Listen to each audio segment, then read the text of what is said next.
আমি ভাবছিলাম বর্তমানে শয়তানের চেলা চামুন্ডা কমছে, কিন্তু দেখি না এখনো আছে মোটামুটি ভালোই।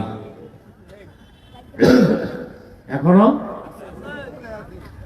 কালকে আমাদের প্রোগ্রাম ছিল সিলেট আলিয়া মাঠে,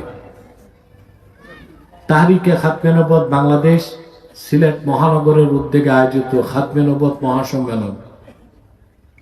ঠিক পাশেই দুইটা স্টেডিয়ামে কনসার্ট চলতেছিল, একটা বিপিএল এর আর একটা জেলা প্রশাসক, বুঝলেন? কনসার্ট, এত বড় মাহফিল, পাশে দুই জায়গায় কনসার্ট। আপনি অবাক হয়ে যাবেন, স্টেডিয়াম গুলো খালি ছিল, যুবকদের স্রোত ছিল আলিয়া মাঠে, প্রায় লাখের কাছাকাছি মানুষ আলিয়া মাঠে চলে এসেছে। আমি স্টেজে যে শুনলাম প্রশাসন এসে 6টা মাইকের তার কেটে গেছে ওদের কনসার্টের জন্য ডিস্টার্ব না হয়।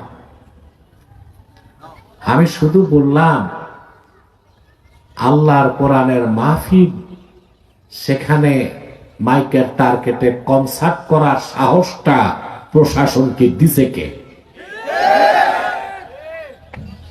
তারপর আমি আর প্রশাসনের অনুমতি চাইনি, আমি বলছি আমি আসি স্টেজে, তার লাগাও।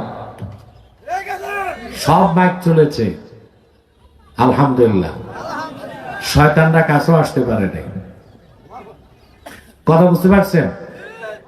আরে ভাই, সিংহের মতো বেঁচে থাকবো একদিন, বিড়ালের মতো 1000 বছর বেঁচে থাকতে চাই না। কাফের মুশরিক বাতিল কোরআনের শত্রু যারা, তাদের সাথে আমাদের কোনো আপোষ নয়, আছে?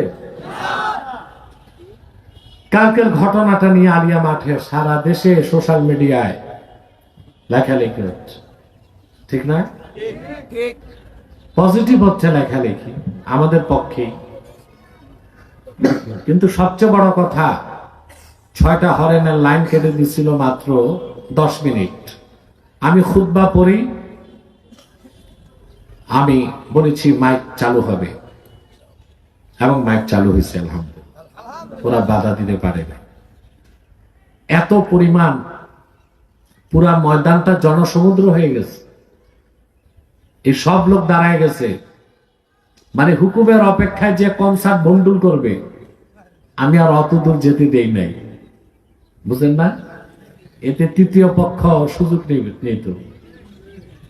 তো শয়তানের চেলা চামুন্ডা কমছে, কিন্তু একেবারে যায় নাই।